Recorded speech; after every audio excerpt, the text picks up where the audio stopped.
Picture this, the year is 1453, and inside the towering walls of Constantinople, the last emperor of the Byzantines, Constantine XI, stands atop the ramparts as enemy forces close in. The mighty Roman Empire, once the crown jewel of civilization, is breathing its final breaths. Across the city, treasures are being hidden, sacred relics smuggled away, as the unthinkable becomes inevitable. By dawn, the city will fall, and an empire that stood for over 1,000 years will vanish into history. This wasn't just the end of a dynasty, it was the collapse of an era, a moment where power, legacy, and destiny collided in a single, devastating night. Stories like these aren't just footnotes in history books, they're echoes of a pattern as old as civilization itself. Dynasties rise, gleaming with ambition, only to crumble under the weight of time. From the pharaohs of Egypt to the emperors of China, every throne has its reckoning. What makes these stories so gripping isn't just the spectacle of their fall, but the human drama behind them, the pride, the betrayals, the desperate gambles to cling to power. These aren't distant legends, they're mirrors reflecting our own struggles with ambition, legacy, and the fleeting nature of control. That's exactly what we're about to explore: 30 royal dynasties that shaped the world, only to vanish into the shadows of history. Some fell to war, others to corruption or sheer bad luck, but each has a story that feels almost too dramatic to be real. We'll walk through palaces reduced to rubble, meet rulers who gambled everything and lost, and uncover the moments when history turned on a single decision. This isn't just a list of names and dates, it's a journey through the grand, tragic, and sometimes absurd theater of power. So settle in, because by the end, you won't just understand how these dynasties fell, you'll feel the weight of their stories, and maybe even see our own world a little differently. Long before the Great Walls and terracotta armies, China's story begins with a dynasty shrouded in myth, the Xia. According to ancient texts, this was the kingdom of sage kings who tamed floods, invented agriculture, and laid the foundations of Chinese civilization. But here's the twist: for centuries, historians debated whether the Xia were real rulers or just legends passed down like campfire tales. Then, in the 1960s, archaeologists uncovered the ruins of Erletu, a sprawling Bronze Age site with palaces, workshops, and even early examples of ritual bronzes, the very hallmarks of a dynastic capital.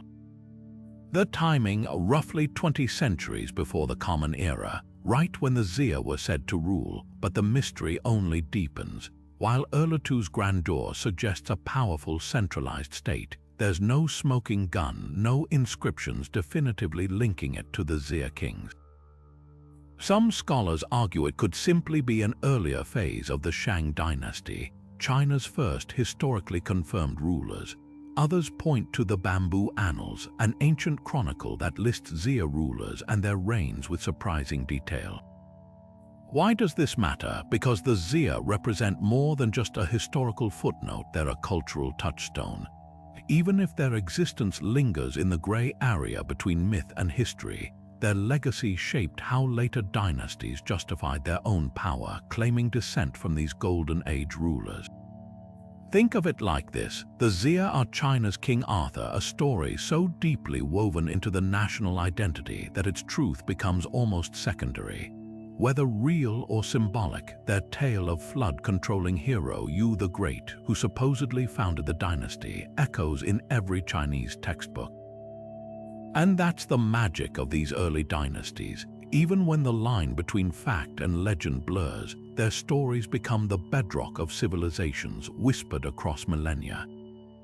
So as we sift through broken pottery and disputed texts, we're not just hunting for a lost kingdom. We're unraveling how empires invent their own origins and why we keep believing in them. If the Xia dynasty feels like a half-remembered legend, the Shang dynasty bursts onto the historical stage with undeniable proof written in bone and bronze.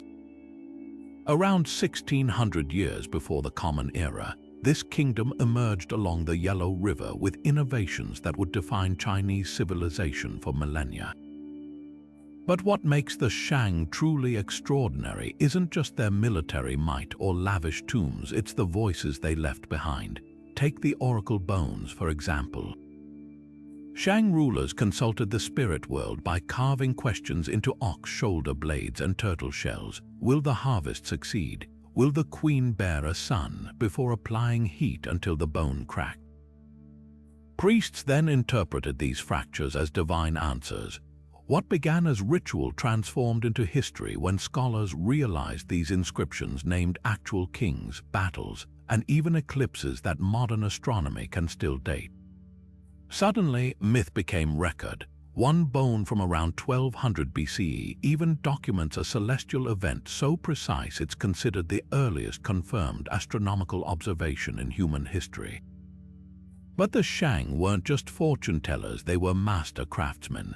Their bronze workshops produced ritual vessels of staggering complexity, some weighing over 1,000 pounds. These weren't mere decorations, they were power symbols used in ceremonies to link rulers to ancestors and gods. The level of artistry suggests something startling. This wasn't just a kingdom, it was a full-blown bureaucracy with specialized labor, trade networks stretching thousands of miles, and even a standing army. Yet all this sophistication couldn't stop the inevitable. By 1100 BCE, the Shang had grown bloated under King Zhou, a ruler whose name became synonymous with tyranny. Ancient texts describe his infamous pool of wine and forest of meat, where he entertained himself while peasants starved. When the rebel Zhou dynasty rallied forces at Mui, the Shang army reportedly defected mid-battle, turning their own bronze weapons against them. The last Shang king set his palace ablaze and perished in the flames, marking a cautionary tale later dynasties would invoke for centuries. What's fascinating isn't just how the Shang fell, but how they endured. Their writing system evolved into modern Chinese characters. Their ancestor veneration became Confucian tradition. Even their downfall set the template for the mandate of heaven, the idea that rulers only keep power with divine approval, a concept that would shape China for 3,000 years. So while their bones cracked and bronzes tarnished, their legacy never truly faded. The Zhou dynasty didn't just inherit the Shang's lands, they rewrote the rules of power itself. When King Wu's forces toppled the last Shang ruler in 1046 BCE, they didn't just claim a throne, they introduced an idea that would shape Chinese politics for millennia, the mandate of heaven. This wasn't merely divine approval, it was a cosmic contract. Rulers, the Zhou claimed, only kept power if they governed justly, failed to protect the people. The gods would send droughts, floods, or rebellions as warning signs before tearing the mandate away entirely. It was brilliant propaganda, painting their rebellion as destiny rather than treason. But here's what's fascinating: this concept became so ingrained that even foreign conquerors like the Mongols later adopted it to justify their rule over China. For 3 centuries, the Zhou flourished under this system, expanding territory and standardizing everything from chariot warfare to ritual music. Then came the twist. In 771 BCE, barbarian invaders sacked the capital, forcing the royals to flee east. What followed was history's slowest motion collapse. The Zhou kings kept their title but became puppets, while regional warlords carved the realm into competing states. This era, poetically named the Spring and Autumn period after a chronicle describing it, was chaos with a veneer of civility. Rulers still paid lip service to Zhou authority, hosting elaborate ceremonies and quoting classical texts even as they annexed neighbors and plotted betrayals. Yet this fragmentation sparked an intellectual golden age. With no central authority, philosophers like Confucius and Laozi wandered between courts, debating how to restore order. Their ideas, from Confucian ethics to Taoist harmony, would outlast the dynasty itself. Meanwhile, warfare evolved from aristocratic duels to mass infantry battles, foreshadowing the bloodshed of the coming Warring States period. By the time the last Zhou king was deposed in 256 BCE, his realm had been irrelevant for centuries, but the dynasty's true legacy wasn't territory, it was the cultural blueprint they left behind. The mandate of heaven, the classics they preserved, even the bureaucratic systems regional states copied, these became the DNA of Chinese civilization. The Zhou didn't just rule longer than any other dynasty, they taught China how to think about power, legitimacy, and the price of losing both. Imagine a kingdom where every book that disagreed with the ruler was burned, where scholars who questioned authority were buried alive, and where the very measurements of carts and writing of characters were forced into uniformity. This wasn't some dystopian fantasy, it was the reality of the Qin dynasty, China's first imperial dynasty, rising from the ashes of centuries of warring states in 221 BCE. At its helm stood Qin Shi Huang, a man whose name would echo through history not just as a unifier, but as one of the most polarizing figures to ever wield power. His ambition was staggering. For the first time, the fractured lands of China were forged into a single empire with standardized weights, a unified script, and even regulated axle width so carts could travel the same roads. Think of it as the ancient equivalent of forcing everyone to use the same operating system, except failure to comply wasn't just inconvenient, it was deadly. The Qin didn't just conquer territory, they erased differences, crushing regional identities under the weight of central control. And yet, for all their ruthlessness, their innovations laid the groundwork for what would become modern China. But Qin Shi Huang wasn't just obsessed with power in this life, he was fixated on ruling the next one too. Hidden beneath a man-made mountain lies his most famous legacy, the Terracotta Army, an underground force of over 8,000 life-sized clay soldiers, each with unique facial features, standing guard for eternity. Discovered in 1974 by farmers digging a well, the site remains one of archaeology's most jaw-dropping finds. And here's the eerie part, this was just the outer perimeter. The emperor's actual tomb, rumored to contain rivers of mercury and booby traps, remains sealed to this day, a time capsule of paranoia and extravagance. Yet for all its terrifying efficiency, the Qin dynasty collapsed almost as fast as it rose. When Qin Shi Huang died in 210 BCE, his successors couldn't maintain the iron grip. Peasant revolts erupted, fueled by hatred of forced labor projects like the Great Wall's early construction. Within 4 years, the capital was sacked, the palaces burned, and the dynasty erased. It's a lesson in overreach, the Qin's obsession with control bred resentment that exploded the moment their grip slipped. What's remarkable isn't just how quickly they fell, but how much they left behind. Their legalist philosophies influenced future rulers, their administrative systems outlasted them, and even the name China derives from Qin. They proved that unity was possible at a price so high it doomed them, but set the stage for the Han Dynasty to refine their blueprint into something enduring. The Qin were lightning in a bottle, brilliant, terrifying, and gone in a flash. The Han Dynasty didn't just inherit an empire, they transformed it into a golden age that would define Chinese identity for centuries. Emerging from the Qin's ashes in 206 BCE, the early Han rulers faced a dilemma: how to govern a vast territory without repeating their predecessors' brutal mistakes. Their solution, a delicate balance of Confucian ideals and pragmatic statecraft. Where the Qin had burned books, the Han revived scholarship, establishing academies to train bureaucrats in classical texts. Where the Qin had crushed dissent, the Han negotiated with regional lords, creating a feudal hybrid that stabilized the realm. This wasn't just political rebranding, it was a cultural renaissance that would shape everything from art to astronomy. Perhaps their most enduring legacy unfolded along the Silk Road, a sprawling network of trade routes stretching from China's capital at Chang'an to the Mediterranean. Imagine caravans of camels laden with silks, spices, and jade traversing deserts and mountains, while ideas flowed just as freely. Buddhism traveled east from India, while Chinese paper and porcelain reached Rome. The Han didn't just open these routes, they protected them with military outposts and diplomatic marriages to nomadic tribes like the Xiongnu. One particularly audacious envoy, Zhang, spent 13 years imprisoned by Central Asian nomads, yet returned with maps that expanded China's worldview.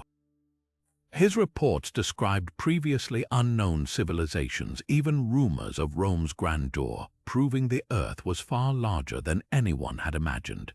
Yet the Han's true genius lay in their innovations. In 105 CE, the eunuch Kailan perfected papermaking, replacing bulky bamboo slips with lightweight sheets that revolutionized record-keeping and education. Watermill-powered blast furnaces produced steel tools centuries ahead of Europe. Han astronomers tracked sunspots and comets with precision instruments, while their seismometer, a bronze urn with dangling pendulum balls, could detect earthquakes hundreds of miles away.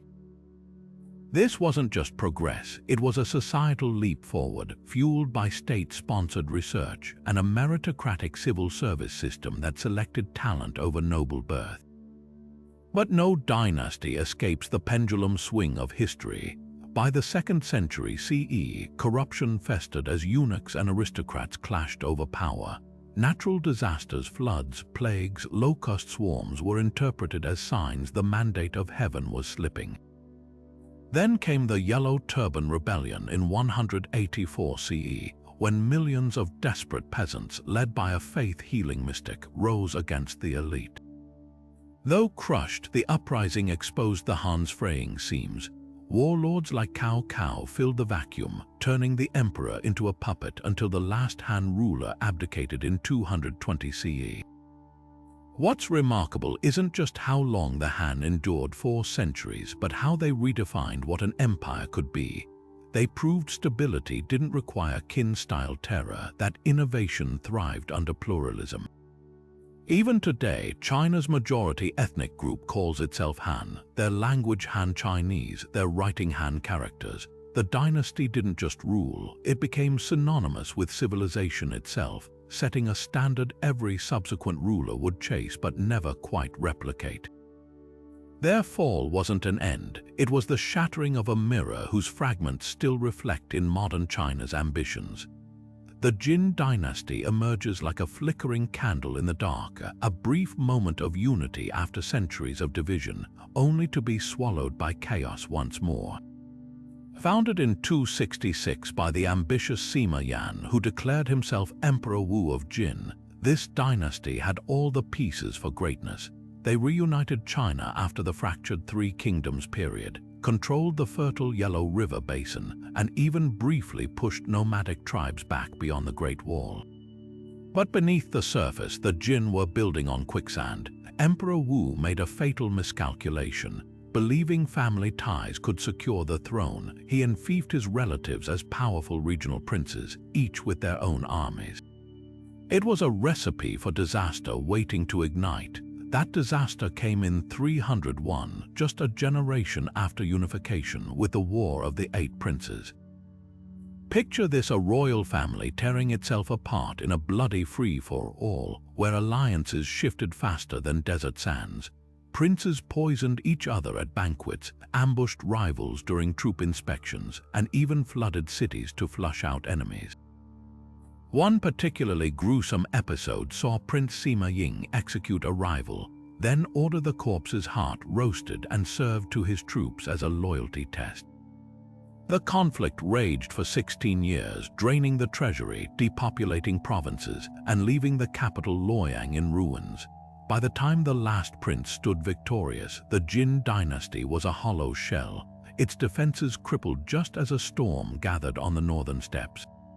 That storm had a name: the Uprising of the Five Barbarians. As the Jin princes slaughtered each other, nomadic groups they'd once dominated, the Xiongnu, Jai, Dai, Qiang, and Xianbei, saw weakness and struck. In 311, Xiongnu cavalry sacked Luoyang, burning the imperial library and slaughtering 30,000 aristocrats. The Jin emperor was captured, forced to serve wine as a slave before his execution. Survivors fled south, establishing the eastern Jin in Jiankang, while northern China fractured into 16 chaotic kingdoms. This wasn't just a political collapse, it was a demographic earthquake. For the first time, non-Chinese dynasties ruled the north, setting the stage for centuries of cultural fusion. Yet the Jin's legacy isn't just one of failure. In their brief moment of stability, they codified laws that influenced later dynasties. Their scholars, fleeing south, preserved Confucian classics that might have been lost forever. And their catastrophe taught future rulers a brutal lesson. Decentralization could be as deadly as invasion. The Jin didn't just fall, they imploded, leaving behind a cautionary tale about the fragility of unity when power is a family affair rather than a national project. Their story whispers across history, a reminder that even the grandest dynasties are just one generation away from unraveling. History sometimes reserves its greatest transformations for the briefest moments, and the Sui dynasty proved that even 17 years can alter the course of a civilization. Emerging in 581 after centuries of fragmentation, the Sui didn't just reunite northern and southern China, they reshaped its very skeleton. At the helm stood Emperor Wen, a former general who presented himself as a pious Buddhist ruler but governed with the precision of an engineer. His vision wasn't just conquest, it was connection. Where warring states had built walls, the Sui built waterways, most notably the Grand Canal, a 1,600-mile artery linking the Yellow and Yangtze rivers. Imagine dirt-covered laborers digging by hand through malaria-infested swamps, laying bricks that would outlast empires. This wasn't just infrastructure, it was economic alchemy, binding China's wheat growing north to its rice-rich south, creating a unified market that fed millions and funded the dynasty's ambitions. Yet the Sui's brilliance was also its fatal flaw. Emperor Wen's son, Yongguang, later Emperor Yong, inherited both his father's grand vision and none of his restraint. Where the father built pragmatically, the son chased spectacle. His rebuilt Luoyang Palace complex sprawled across 17 square miles, its gardens stocked with exotic plants hauled from conquered territories. His 3 expeditions against Korea weren't just military campaigns, they were vanity projects, mobilizing over 1 million troops in fleets so vast they allegedly darkened the sea. The human cost was staggering. Peasant conscripts died by the thousands building roads in frozen mountains or hauling supply carts through knee-deep mud. What's fascinating isn't just the scale of excess, but how it exposed the dynasty's fragile foundations.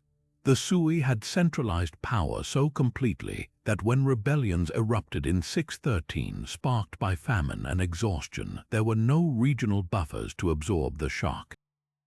Emperor Yong's response doubled down. He reportedly composed poetry while watching rebels burn grain stores, convinced his mandate was unshakable. By 618, his own generals turned against him. Strangled with a silken scarf in his pleasure barge's cabin, his last words allegedly mocked his assassins. "How dare you, of all people, do this? The Sui's legacy is a paradox." They gifted China the Grand Canal, a project so vital it remained in use for 1,300 years. They standardized coinage and land distribution, models later dynasties copied.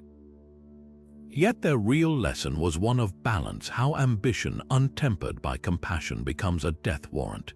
In their brief flash of existence, they showed how quickly grand visions can become pyres, and how even the mightiest rulers are just one misstep away from becoming cautionary tales. If the Sui dynasty was a lightning strike, the Tang dynasty was the dawn, a golden age where China didn't just thrive, it dazzled the world. Rising from the chaos of the Sui's collapse in 618, the Tang built something unprecedented. A cosmopolitan empire where Persian merchants, Korean scholars, and Turkish horsemen mingled under the same roof. At its heart stood Chang'an, a city of 2 million souls larger than any metropolis on earth at the time, with boulevards so wide you could race chariots down them, and markets selling everything from Sogdian peaches to Byzantine glass. This wasn't just a capital, it was a stage where cultures collided and remade each other, where Buddhist monks debated Taoist sages, and poets like Lai Bai turned drunken revelries into verses still memorized by schoolchildren today. What set the Tang apart wasn't just wealth or territory, it was their genius for synthesis. Take their government. They blended the Han's Confucian bureaucracy with a meritocratic exam system so rigorous that passing it became a lifetime obsession for scholars. The Jinshi exams tested poetry composition alongside policy analysis, ensuring elites weren't just well-connected but legitimately brilliant. Meanwhile, their military relied on fuming militias, farmer soldiers who tilled land in peacetime and mobilized for war, a system so efficient it crushed threats from Tibet to Korea. And then there was the art. Tang pottery figurines captured laughing Central Asian dancers, while their tri-colored glazed ceramics became the dynasty's signature export, shipped as far as Egypt and Iraq. Yet no discussion of the Tang is complete without Lady Yong Gaifai, the imperial consort whose beauty allegedly distracted Emperor Xuanzong into negligence. The scandal reads like a Shakespearean tragedy, a ruler so enamored he diverted precious resources to her lychee cravings, delivered by relay riders from the south.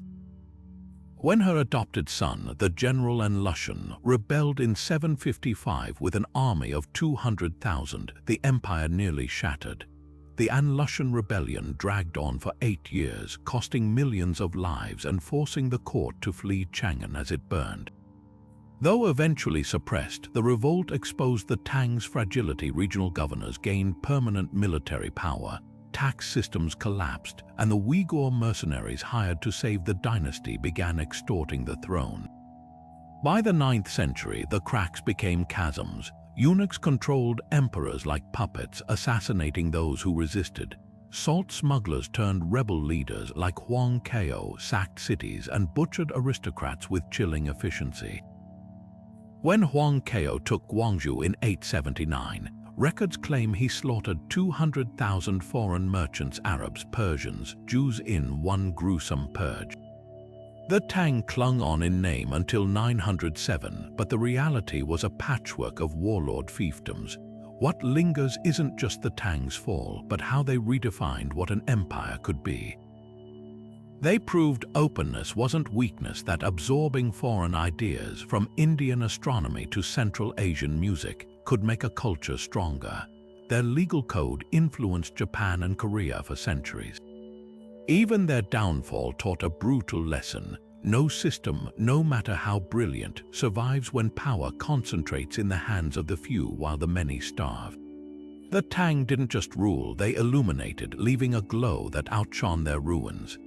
The Song dynasty didn't just rule China, it reimagined what a civilization could become. Emerging in 960 after decades of warlord chaos, the Song inherited a fractured land and transformed it into the most advanced economy on Earth. Forget the image of medieval stagnation. This was an era of movable type printing, gunpowder warfare, and maritime trade so vast it made Song ports the center of global commerce. At its peak, the dynasty's iron production reached 125,000 tons annually, a figure Europe wouldn't match for another 700 years. But what set the Song apart wasn't just innovation, it was their audacious bet on an idea that prosperity could be engineered through policy, not just conquest. Take their economic revolution. While European kings were still bartering with sacks of grain, the Song pioneered the world's first government-issued paper money, a radical leap that supercharged trade. Merchants no longer needed to haul heavy strings of copper coins. A lightweight paper note could buy silk in Hangzhou or porcelain in Guangzhou. The state established granaries to stabilize food prices during famines and created a system of tax receipts that functioned like early bonds. Even agriculture transformed with the rapid adoption of champa rice, a drought-resistant strain imported from Vietnam that allowed 2 harvests per year, fueling population growth. By 1100, China's GDP may have accounted for 30% of the global total, a staggering dominance built on bureaucracy as much as battlefield victories. Yet the Song's true legacy might lie in the realm of ideas. Neo-Confucianism, synthesized by scholars like Zhou, blended Buddhist introspection with Confucian ethics into a philosophy that shaped East Asia for centuries. Imagine a world where civil service exams didn't just test memorization, but demanded moral self-cultivation, where officials debated whether human nature was inherently good while overseeing groundbreaking hydraulic engineering projects. This intellectual ferment birthed academies where students pondered the great learning alongside treatises on mathematics, creating a ruling class as comfortable with metaphysics as tax reform. But for all their brilliance, the Song faced an existential threat from the north. The Xia Dynasty's invasion in 1127 forced the court to flee south, splitting the era into northern and southern Song periods. The southern Song adapted brilliantly, turning naval technology into a lifeline.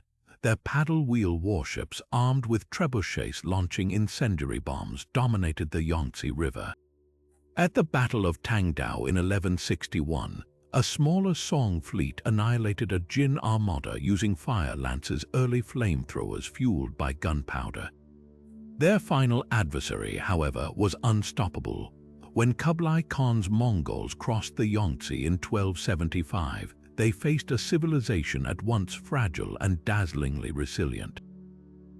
The siege of Xianyang lasted 6 grueling years, with Song engineers deploying everything from underwater chains to block Mongol ships to counterweight trebuchets smashing their siege engines. But starvation and internal discord wore the defenders down. When the Mongols finally breached Hangzhou in 1279, the last child emperor drowned in a loyal minister's arms during a desperate sea escape, an emotional echo of Rome's fall. What's haunting isn't just how the Song fell, but how much they left behind. Their economic innovations presaged modern capitalism. Their artistic achievements, from misty landscape paintings to delicate Celadon ceramics, set aesthetic standards for millennia. Even in defeat, they proved that cultural sophistication could outshine brute force, planting seeds the Ming Dynasty would later harvest. The Song weren't just rulers. They were alchemists who turned governance, commerce, and philosophy into gold, only to be swallowed by history's relentless tide. Their story reminds us that brilliance is no shield against the storms of change, but it can light the way for those who come after. The Yuan dynasty roared into China like a desert storm, foreign conquerors rewriting the rules of an ancient civilization. When Kublai Khan declared himself emperor in 1271, he didn't just establish another Chinese dynasty, he grafted Mongol steppe traditions onto the bureaucratic machine of the Song. The result was a paradox, a regime that simultaneously elevated scholars and sidelined them, embraced trade yet distrusted merchants, and ruled the largest contiguous empire in history while struggling to govern its own capital. The Yuan's capital, Dadu, modern-day Beijing, became a glittering crossroads where Persian astronomers worked alongside Tibetan monks. Venetian merchants like Marco Polo marveled at paper money, and Korean musicians performed for Mongol nobles. This wasn't just occupation, it was a cultural collision that reshaped China's identity. Yet beneath the surface, tensions simmered. The Mongols implemented a strict ethnic hierarchy, Mongols at the top, followed by Central Asian allies, Northern Chinese, and finally Southern Chinese at the bottom. Confucian scholars, once the elite, found themselves barred from high office unless they mastered Mongolian, a language so alien to Chinese scribes that one frustrated bureaucrat reportedly threw his inkstone at a wall after failing examinations. The civil service exams, that centuries-old ladder of social mobility, were suspended for decades. Instead, positions went to loyalists who could administer the empire's vast postal relay system, the Yam, with its 15,000 stations stretching from Hungary to Korea. What's fascinating is how the Yuan's downfall was seeded in its very successes. Their obsession with trade led to reckless inflation by 1350. paper money had become so worthless that markets reverted to bartering with silk. Natural disasters hammered the Yellow River region. When floods breached dikes in 1351, the government's slow response triggered the Red Turban Rebellion. This wasn't just another peasant revolt, it was a messianic movement fueled by Buddhist millenarianism. Rebel leaders like Han Shantong claimed descent from the Song emperors, while the fiery nun Sister Pang preached that the Maitreya Buddha would descend to punish the Mongols. Their guerrillas adopted eerie tactics, painting their foreheads red, using floodwaters as weapons, and infiltrating cities disguised as wandering performers. The final blow came from an unlikely figure, Zhou Yuanzhang, a penniless orphan turned rebel monk who would become the Ming Dynasty's founding emperor. His genius lay in transforming the Red Turban's chaos into a disciplined movement. While rivals wasted strength in fighting, Zhou secured the Yangtze Valley, enacted land reforms to win peasant support, and crucially, framed his uprising as a nationalist restoration. By 1368, his forces stormed Dadu not as conquerors, but as liberators, expelling the barbarians to restore Chinese rule. The last Yuan emperor fled north on horseback, reportedly carrying only the imperial seal, a symbolic end to a dynasty that had always been more comfortable on the move than rooted in one place. The Yuan's legacy is a study in contradictions. They unified China after centuries of division yet never fully understood its people. They pioneered globalization but collapsed under its economic strains. Most strikingly, their brief rule proved something profound, that even the mightiest conquerors could be undone not by swords, but by floods, faith, and the quiet resilience of a civilization that outlasted them all. The Ming Dynasty didn't just reclaim China from the Mongols, they reinvented what it meant to be Chinese. When Zhou Yuanzhang, a former beggar turned rebel leader, declared himself the Hongwu Emperor in 1368, he didn't just found a new dynasty, he launched a cultural resurrection. After nearly a century of Mongol rule, the Ming positioned themselves as restorers of Han tradition, reviving Confucian rituals, reinstating the civil service exams with renewed rigor, and even mandating clothing styles from the Tang and Song eras. But this wasn't mere nostalgia, it was a calculated rebranding of power. The Ming's genius lay in blending this reverence for the past with audacious innovation, creating a dynasty that would leave its mark on everything from architecture to global trade. At the heart of their vision stood the Forbidden City, a project so monumental it required over 1 million laborers and 100,000 artisans. Built in just 14 years under the Yongle Emperor, this sprawling complex wasn't just a palace, it was a cosmic diagram in wood and marble.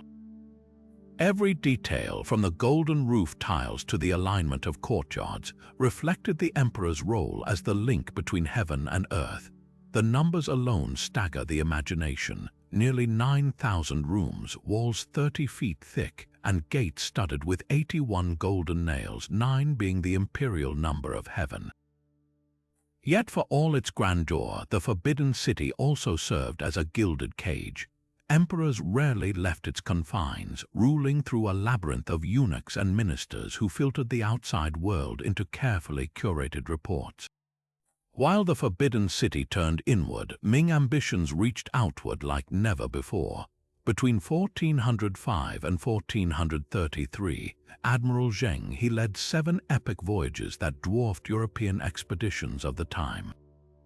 His treasure ships, some reportedly 400 feet long with 9 masts, carried 28,000 crewmen to ports from Java to Zanzibar. These weren't just trade missions, they were floating embassies dispensing Ming porcelain, silk, and silver to all local rulers into tribute relationships.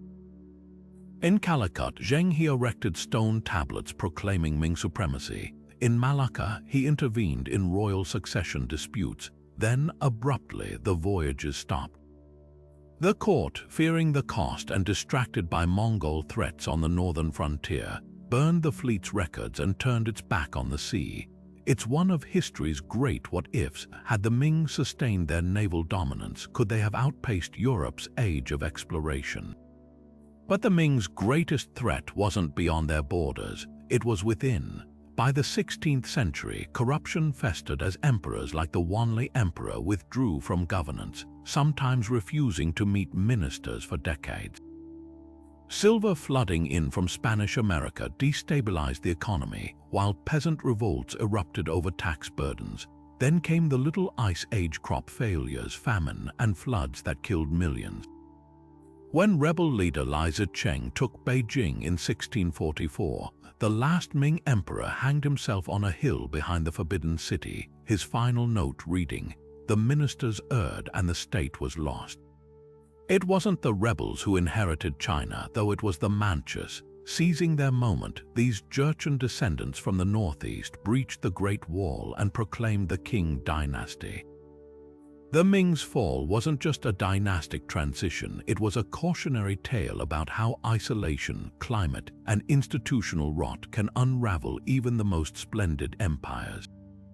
Yet their legacy endures in the blue and white porcelain gracing museums worldwide, in the timeless lines of Confucian classics they preserved, and in the Forbidden City itself, a monument to ambition that outlasted the dynasty that built it.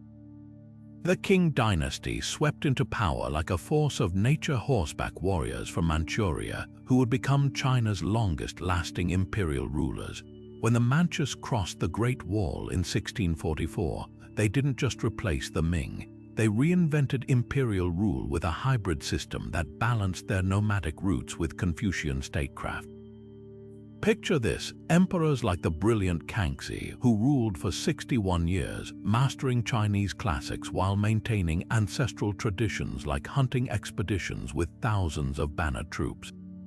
The Qing didn't just govern China, they expanded it, conquering Xinjiang, Tibet, and Taiwan to create a realm nearly twice the size of the Ming at its peak.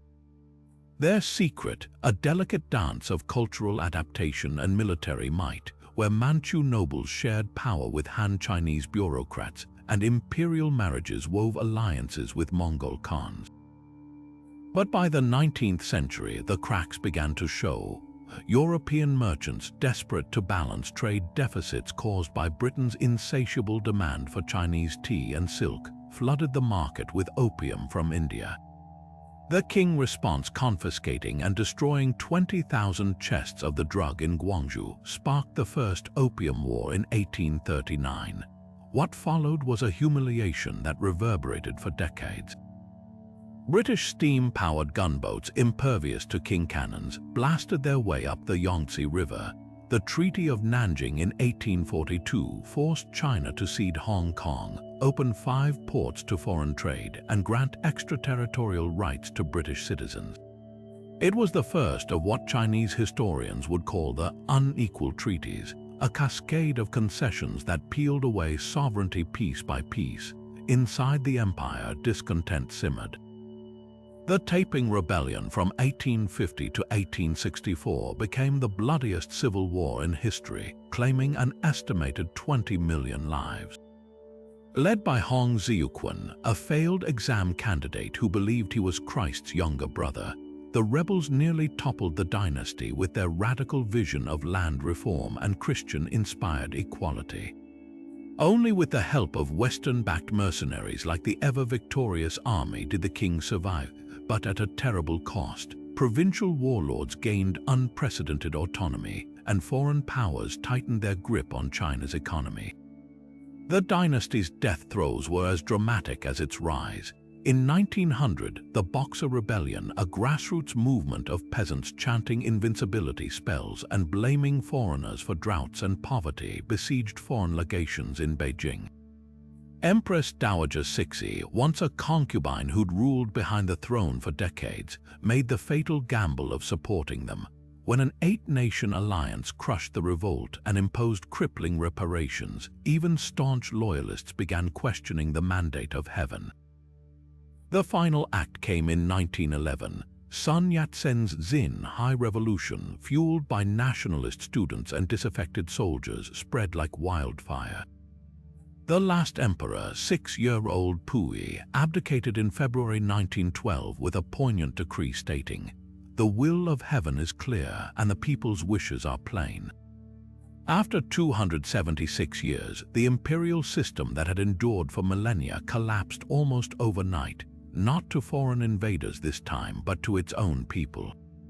The king's legacy is a paradox. They built China's modern borders yet left it fractured, embraced multiculturalism yet fell to nationalism, and in their final years became a cautionary tale about what happens when tradition meets the unstoppable tide of change. The Old Kingdom of Egypt stands as a monument to human ambition, literally. Beginning around 2686 BCE, this era wasn't just the birthplace of pyramid building. It was the moment when a civilization transformed immortality into architecture. Imagine the Nile Valley 3,000 years before Julius Caesar, where Pharaoh Djoser's step pyramid rose at Saqqara, a 6-tiered limestone marvel designed by the genius Imhotep. This wasn't just a tomb, it was a revolution in stone declaring that kings could ascend to the stars. But the true pinnacle came with Khufu's Great Pyramid at Giza, a project so vast it required 2.3 million blocks, each weighing as much as a rhinoceros, hauled into place with ramps and ropes. The precision still baffles engineers. Its sides align with cardinal directions within a fraction of a degree, a feat achieved without compasses or modern tools. What fueled this frenzy of construction? The answer lies in divine calculus. Old Kingdom pharaohs didn't just rule, they were living gods, intermediaries between humanity and the cosmos. Pyramid texts, the oldest religious writings in existence, spell out their cosmic role. You have not gone dead, you have gone alive. Building these monuments wasn't vanity, it was a sacred contract ensuring the Nile's annual floods, the sun's daily rise, and the cosmic order would endure. The bureaucracy supporting this vision was equally staggering. Papyrus records from Wadi al-Jarf reveal armies of scribes tracking everything from bread rations for workers to shipments of Tura limestone, proving the pyramids were triumphs of administration as much as engineering. Yet for all its grandeur, the Old Kingdom's collapse reads like a slow-motion unraveling. Around 2200 BCE, the rains failed. Lake Moeris shrank, Nile floods weakened, and famine carved its mark into tomb inscriptions. All of Upper Egypt was dying of hunger.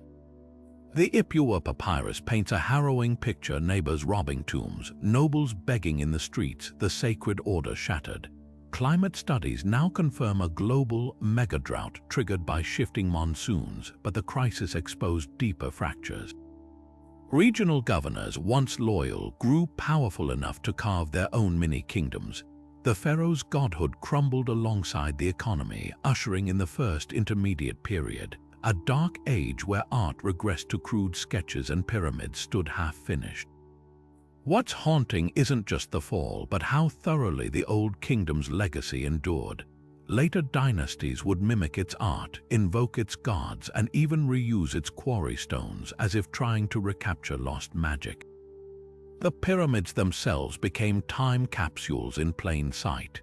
Their very existence a reminder that no civilization, no matter how divine its rulers believed themselves to be, is immune to the whispers of wind and sand. The Old Kingdom didn't just build monuments, it etched a warning into the desert that even stone can't outlast time's patience. The New Kingdom of Egypt bursts onto history's stage like a phoenix rising from ashes, a dazzling rebirth after centuries of chaos. Following the Hyksos invasion and the turmoil of the Second Intermediate Period, this era saw Egypt transform from a fractured land into a superpower stretching from Nubia's gold mines to the Euphrates banks.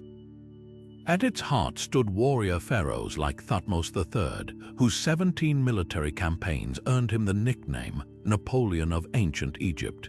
Picture this: in 1457 BCE at Megiddo, Thutmose led his army through a narrow mountain pass his generals feared was a trap, emerging behind enemy lines to crush a coalition of Canaanite kings.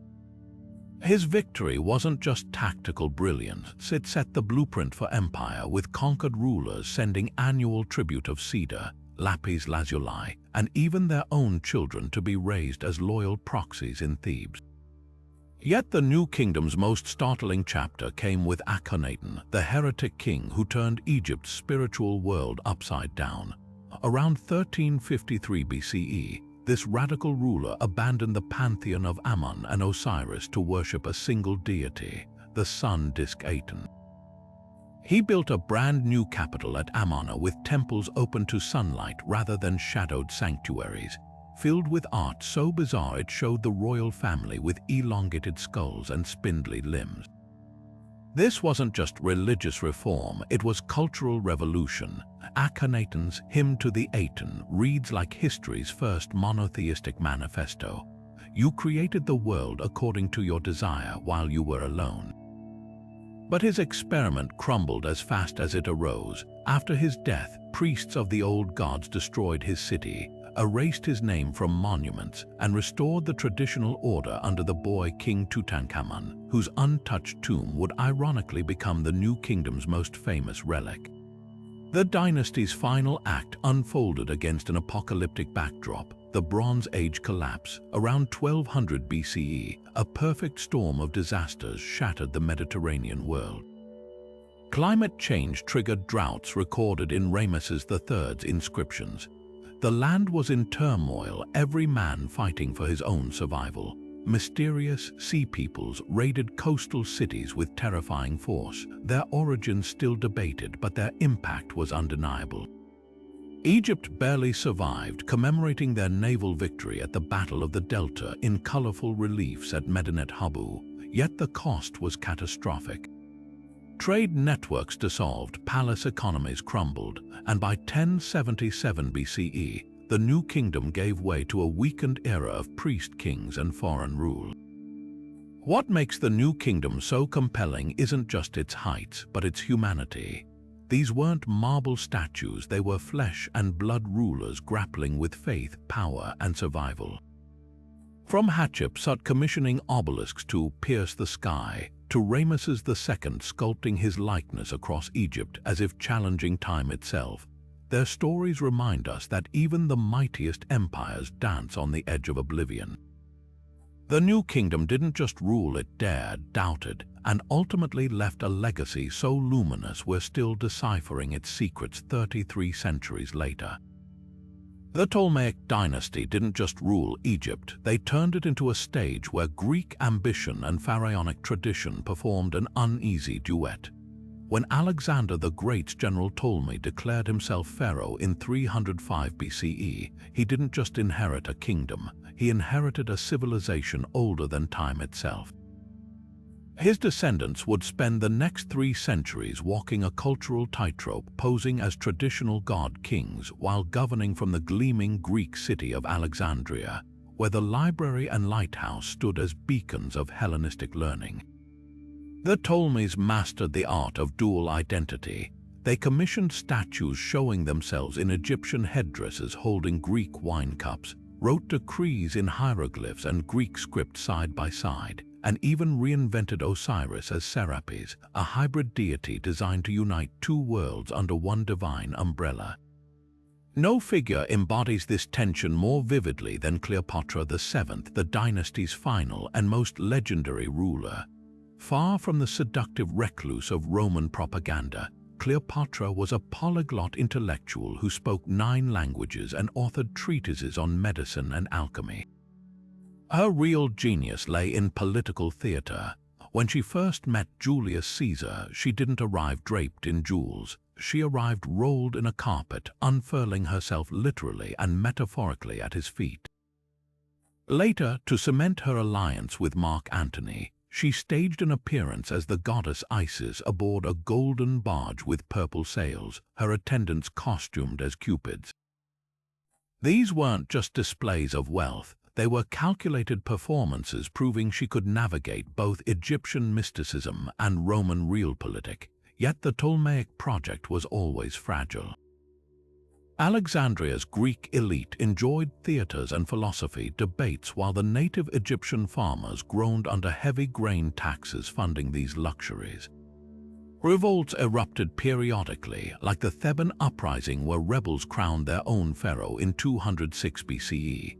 The dynasty's endless sibling marriages. Cleopatra herself married two younger brothers aimed to preserve purity but instead bred instability.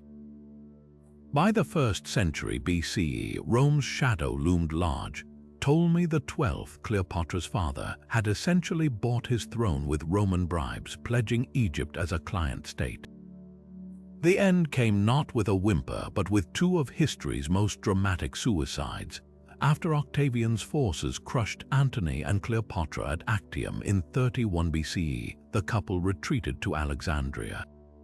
When all was lost, Antony fell on his sword but botched the job, dying slowly in Cleopatra's arms. Days later, rather than paraded through Rome as a trophy, Cleopatra let an asp bite her breast, choosing the sacred serpent of Egyptian royalty over Roman humiliation. With her death, 3 centuries of Ptolemaic rule evaporated, and Egypt became Rome's breadbasket. What lingers isn't just their tragic fall, but their improbable achievement. The Ptolemies proved that cultural fusion could work for a time. Their Alexandria became the ancient world's intellectual capital, where Euclid codified geometry and Eratosthenes calculated the Earth's circumference. Even their failures resonate. Cleopatra's doomed gamble reminds us that in the clash of empires, even the cleverest rulers can become pawns. The Ptolemies didn't just lose a kingdom.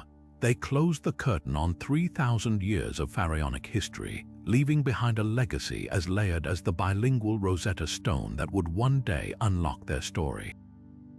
The Achaemenid Empire didn't just conquer, it redefined what an empire could be. When Cyrus the Great toppled the Medes in 550 BCE, he didn't impose Persian culture on his subjects, he crafted history's first multicultural superpower. The Cyrus Cylinder, a baked clay declaration found in Babylon, reads like an ancient human rights charter. I return the gods to their sanctuaries and let all peoples worship freely. This wasn't empty propaganda. After capturing Babylon, Cyrus allowed deported Jews to return to Jerusalem and rebuild their temple, an act commemorated in the Bible's book of Ezra. His capital at Pasargadae blended architectural styles from across the realm, while his bureaucrats administered using Aramaic, the linguistic bridge of the Near East. But Cyrus's real innovation was governance. Rather than micromanaging conquered lands, he installed satraps, regional governors who collected taxes and maintained order while respecting local customs. The Royal Road, stretching 1,600 miles from Susa to Sardis, wasn't just infrastructure, it was the empire's nervous system. Couriers could traverse its length in just 7 days, relaying orders and intelligence with a speed unmatched until the Roman era. Even the empire's art reflected this pluralism. Glazed brick friezes at Susa depicted Egyptians weaving linen, Greeks crafting pottery, and Indians taming elephants, a visual ode to diversity. The empire reached its zenith under Darius I, who expanded into the Indus Valley and Thrace. His masterpiece was Persepolis, a ceremonial capital where subject nations presented tribute during lavish New Year festivals. The Apadana staircase reliefs show a parade of peoples: Lydians bearing gold vessels, Bactrians leading camels, Ethiopians offering ivory, each rendered with ethnographic precision. This was empire as pageant, showcasing Persian power through inclusion rather than erasure. Yet the Achaemenids' greatest strength became their fatal flaw. By the 4th century BCE, satraps grew restless and royal succession disputes weakened central authority. Enter Alexander of Macedon, a young conqueror who saw Persia's vastness not as a deterrent but as an invitation. At Gaugamela in 331 BCE, his phalanxes shattered King Darius III's numerically superior forces through tactical brilliance.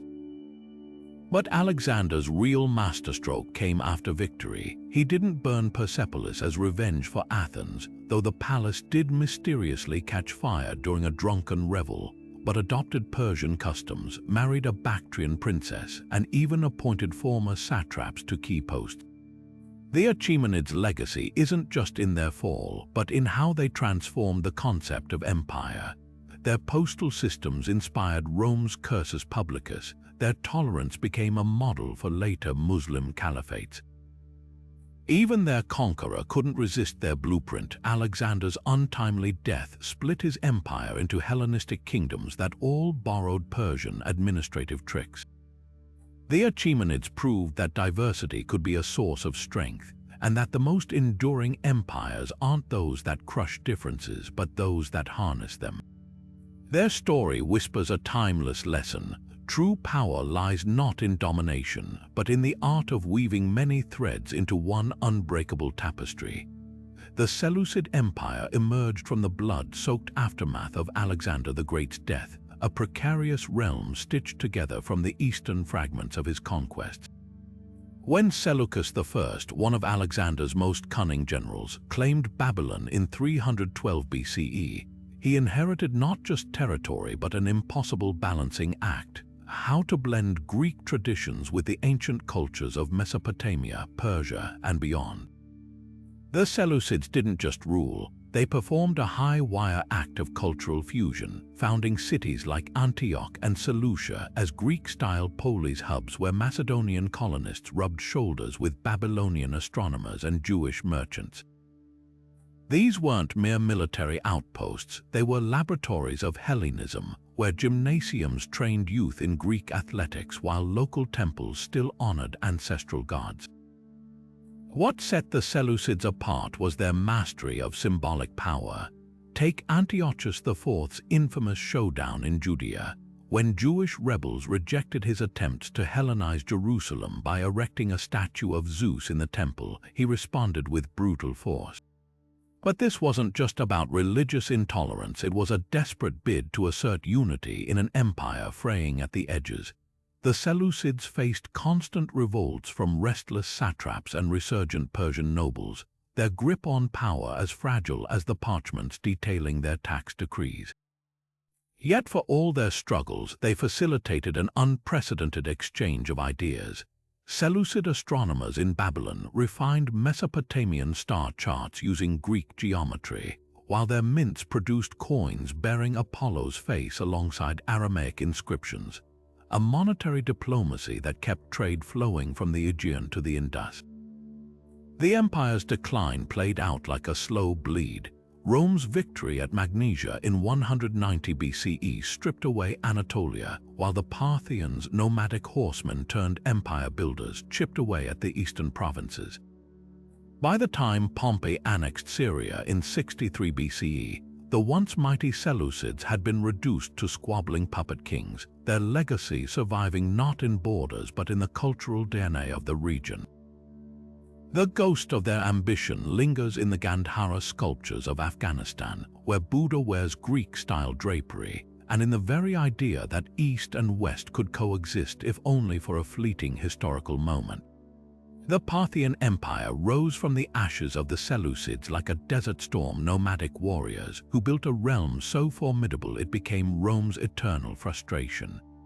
Originating as the Parni tribe from Central Asia, these horsemen swept into Persia in 247 BCE, seizing control from the crumbling Greek dynasties. What they lacked in grand monuments, they made up for in tactical genius. Their cavalry, a deadly mix of lightly armored horse archers and cataphracts knights clad from head to hoof in scale armor, turned the open plains into killing fields. Picture the Battle of Carrhae in 53 BCE, where 7,000 Parthian riders annihilated 30,000 Roman legionaries under Crassus.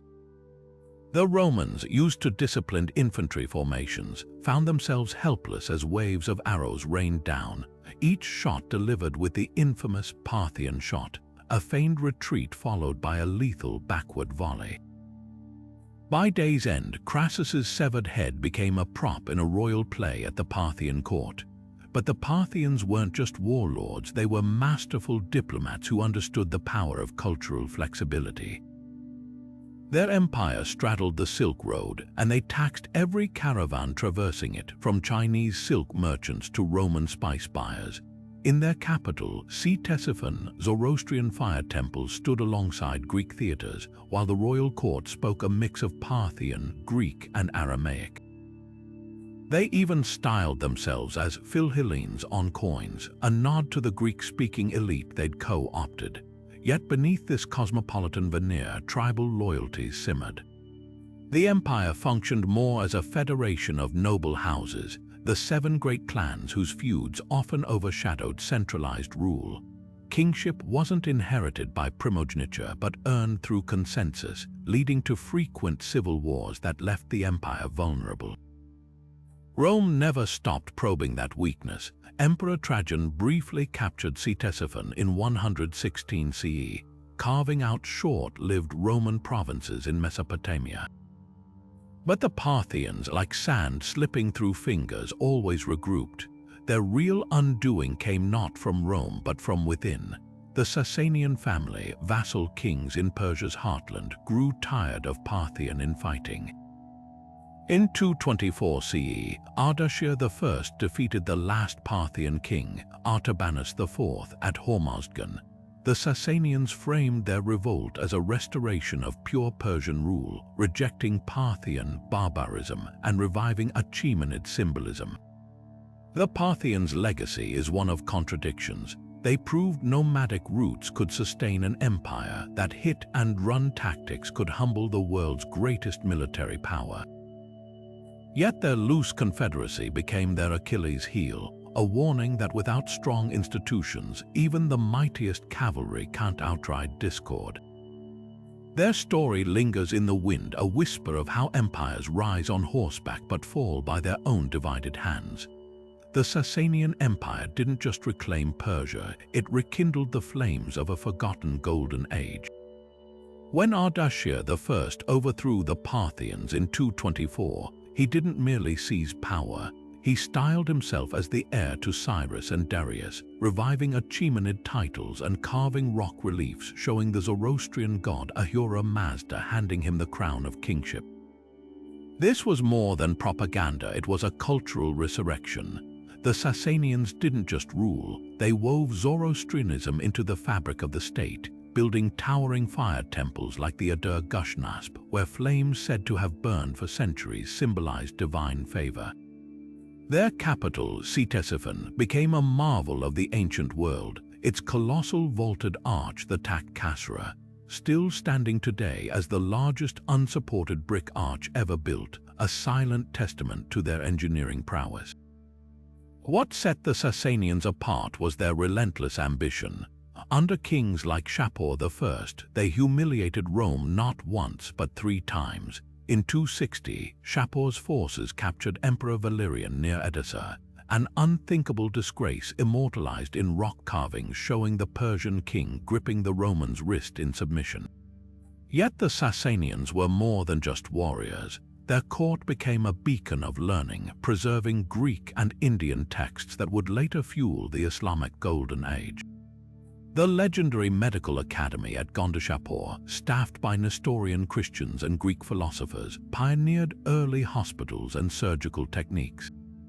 Even their art broke conventions, with silver plates depicting kings hunting lions in dynamic, almost cinematic scenes that seemed to freeze royal power in motion. But the empire's greatest strength, its fusion of religion and state, became its fatal weakness. By the 7th century, decades of war with Byzantium had drained the treasury. When Arab-Muslim armies erupted from the desert in 636, the Sasanians were exhausted. The Battle of Al-Qadisiyah wasn't just a military defeat, it was a spiritual reckoning. Persian cavalry, weighed down by heavy armor, found themselves outmaneuvered by Bedouin warriors who fought with Quranic verses as their battle cries. The last king, Yazdijerd III, fled east like a tragic figure from epic poetry, finally murdered by a miller for his gold belt in 651. The Sasanians' legacy is etched in paradox. They revived Persia's imperial glory only to fall at the moment of their greatest cultural flowering. Their collapse wasn't just the end of a dynasty, it was the closing of a chapter that had begun with Cyrus 15 centuries earlier.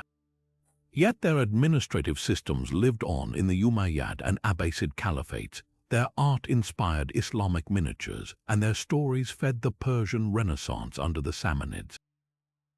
The Sasanians didn't just vanish, they became the silent architects of the medieval world, their flame extinguished but their embers glowing in the ashes of history. The Umayyad Caliphate didn't just spread Islam, it built an empire at breakneck speed, stretching from the edge of France to the borders of China in less than a century.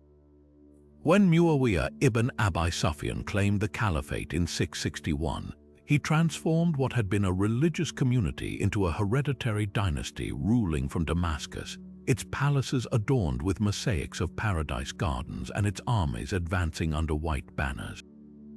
This was no accidental expansion, it was a calculated machine of conquest. Berber cavalry swept across North Africa, Tariq ibn Ziyad's forces crossed into Spain in 711, and by 750 the crescent flag flew over lands encompassing 75 million people.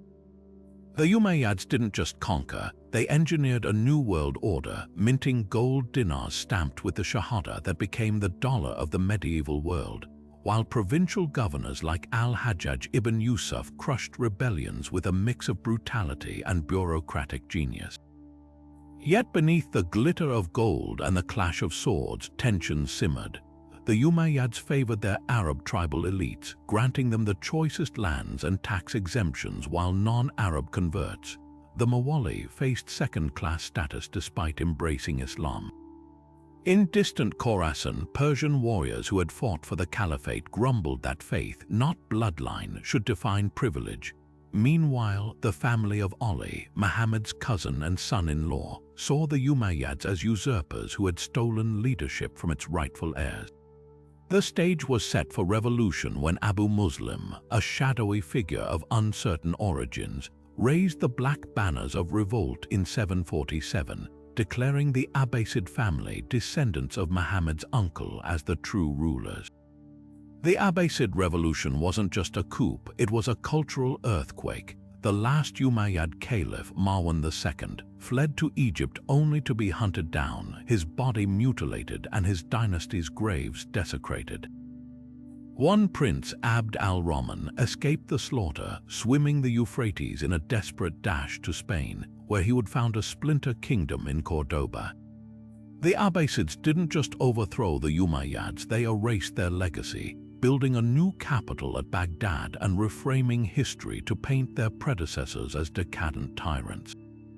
Yet the Umayyads' achievements were undeniable. They created the template for Islamic empire, from their legal codes to their postal relays. Their fall wasn't an end, but a metamorphosis, proof that even the mightiest dynasties can be toppled when they forget the people who gave them power. The Abbasid Caliphate didn't just inherit an empire, they ignited an intellectual revolution that lit up the medieval world. When Abu al-Abbas stormed into Kufa in 750, his black banners signaling the end of Umayyad rule, he wasn't just changing regimes, he was launching a cultural renaissance. The move to Baghdad in 762 wasn't just practical geography, it was symbolic alchemy. Designed by Persian architects as a perfect circle with the Golden Gate Palace at its heart, the city became a magnet for thinkers, its streets buzzing with debates in Arabic, Persian, and Syriac. Here, under caliphs like Harun al-Rashid and al-Mamun, the Islamic Golden Age bloomed, fueled by a simple but radical idea: knowledge had no borders. At the center of this brilliance stood the House of Wisdom, part library, part research institute, part international think tank. Picture teams of scholars, Muslims, Christians, Jews, Zoroastrians hunched over Greek scrolls, Sanskrit astronomical charts, and Persian medical texts, translating and debating everything from Aristotle's logic to Indian numerals. The mathematician Al-Khwarizmi didn't just borrow the concept of zero from Hindu scholars. He built algebra around it, giving the world equations that would later enable everything from physics to finance. Meanwhile, in the observatories dotting Baghdad's rooftops, astronomers corrected Ptolemy's star maps using astrolabes so precise they calculated the Earth's circumference within 200 miles of the correct figure. This wasn't just scholarship, it was the birth of the modern scientific method, centuries before Europe's Renaissance. But the Abbasids' true genius lay in their pluralism. While Christian Europe was burning heretical texts, the Caliphate funded debates between Muslim theologians and atheist philosophers. Physician al-Razi famously challenged Galen's medical theories, while the Banu Musa brothers invented automatons powered by water and gears, mechanical wonders that would inspire Leonardo da Vinci. Even their trade networks became knowledge highways. Paper-making techniques from Chinese prisoners in the Battle of Tollas in 751 revolutionized record-keeping, while glass lenses from Syria laid the groundwork for optics. Yet no golden age lasts forever. By the 10th century, the Caliphate's unity frayed as regional dynasties like the Fatimids in Egypt and the Spanish Umayyads broke away. Then came the Seljuk Turks, who reduced the caliphs to figureheads while sultans wielded real power. The final blow arrived in 1258 with the thunder of Mongol hooves. Hulagu Khan's siege engines battered Baghdad's walls for weeks before the city fell. Survivors described the Tigris running black with ink from thrown books and red with blood, 100,000 dead by some accounts. The House of Wisdom's treasures fed the river for days, its knowledge dissolving like sand. The tragedy wasn't just the destruction, but what might have been. The Abbasids proved that when curiosity outshines dogma, humanity leaps forward. Their fall reminds us that even the brightest flames can be snuffed out, but not before lighting the way for others. The Mongol conquest scattered scholars to places like Granada and Delhi, carrying embers of that wisdom to new lands. The Golden Age ended, but its light never fully faded. It just found new skies to shine in. The Ottoman dynasty didn't just conquer, it redefined what an empire could become, stretching across 3 continents and 6 centuries with the sinewy endurance of a desert caravan. Emerging from the ashes of the Seljuk Sultanate in 1299, Osman I's tiny beylik in northwest Anatolia seemed an unlikely candidate for world domination. Yet within 2 generations, his descendants had crossed into Europe, their Janissary troops, elite soldiers taken as Christian boys and raised in the Sultan's service, becoming the terror of Balkan battlefields. The conquest of Constantinople in 1453 wasn't just a military triumph, it was a symbolic passing of the torch. When Mehmed II rode through the shattered gates of the Byzantine capital, he didn't just claim a city, he declared himself Caesar Irum, Caesar of Rome, heir to an empire that had outlasted its predecessor by a millennium.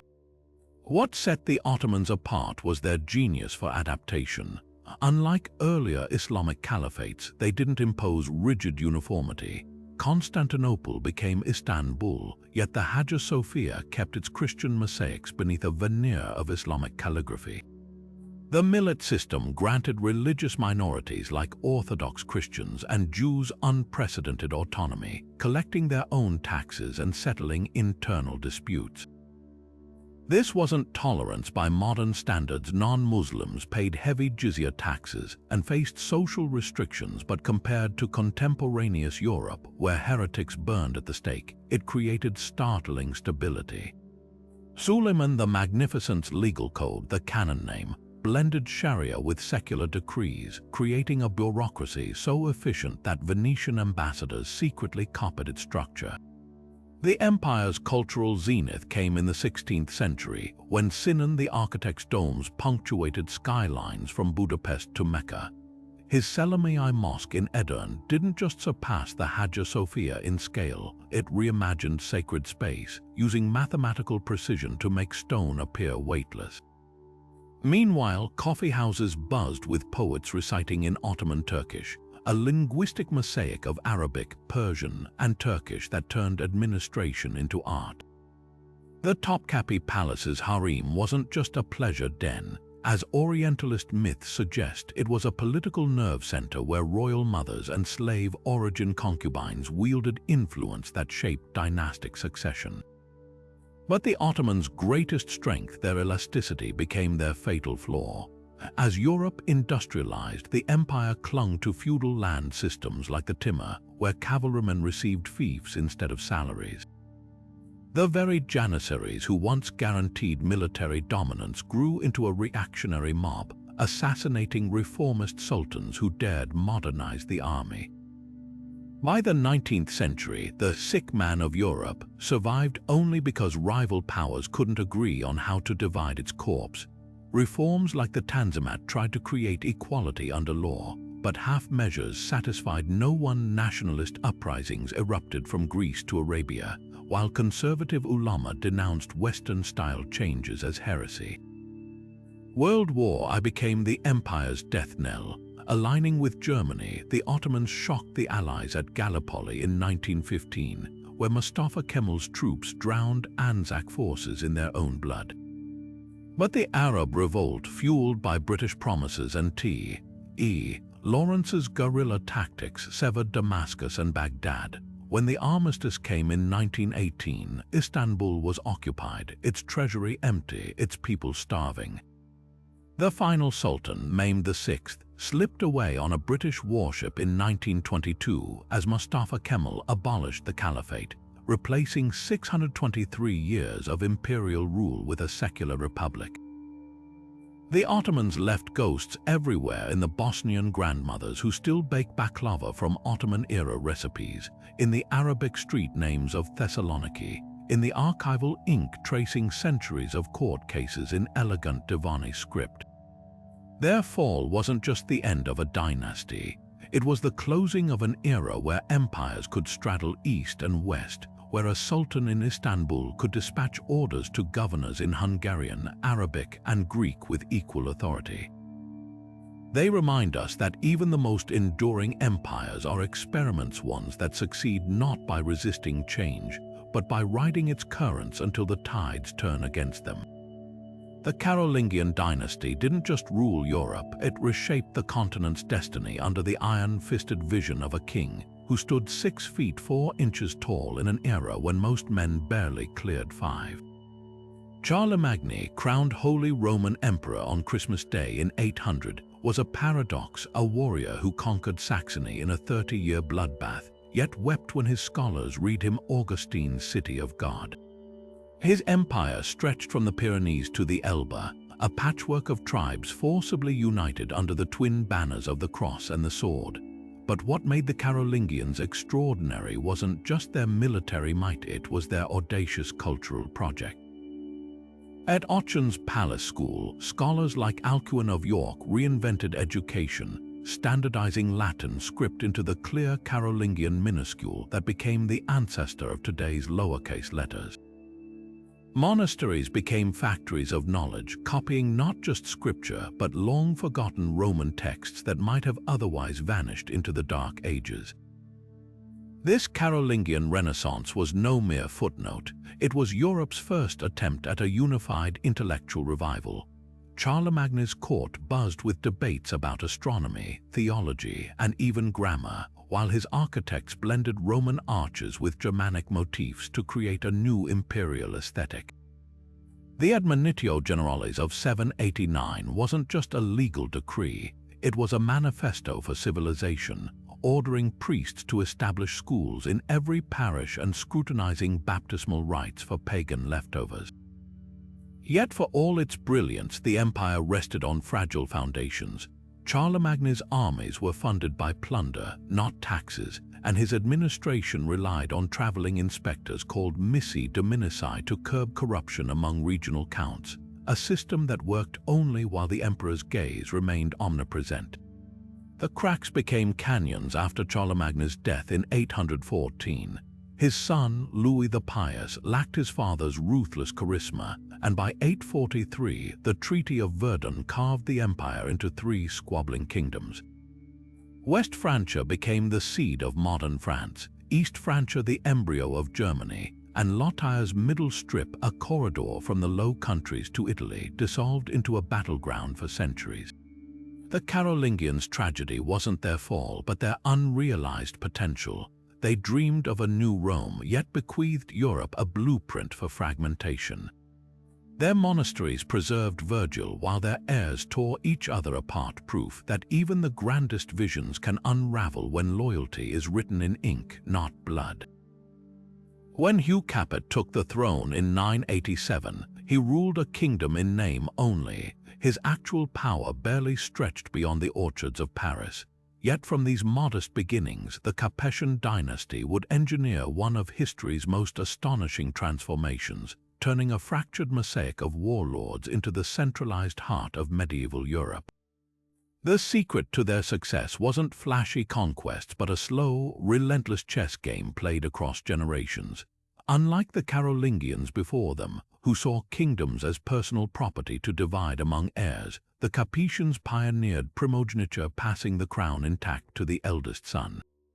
This simple innovation prevented the fragmentation that doomed so many dynasties, allowing each king to build on his predecessor's gains rather than start from scratch. Philip II, nicknamed Augustus, proved their master strategist. In 1200, when England's Plantagenets controlled more French soil than the French king himself, Philip didn't charge into battle, he outmaneuvered them. Exploiting rivalries between Henry II's sons, he chipped away at their territories until the decisive Battle of Bouvines in 1214.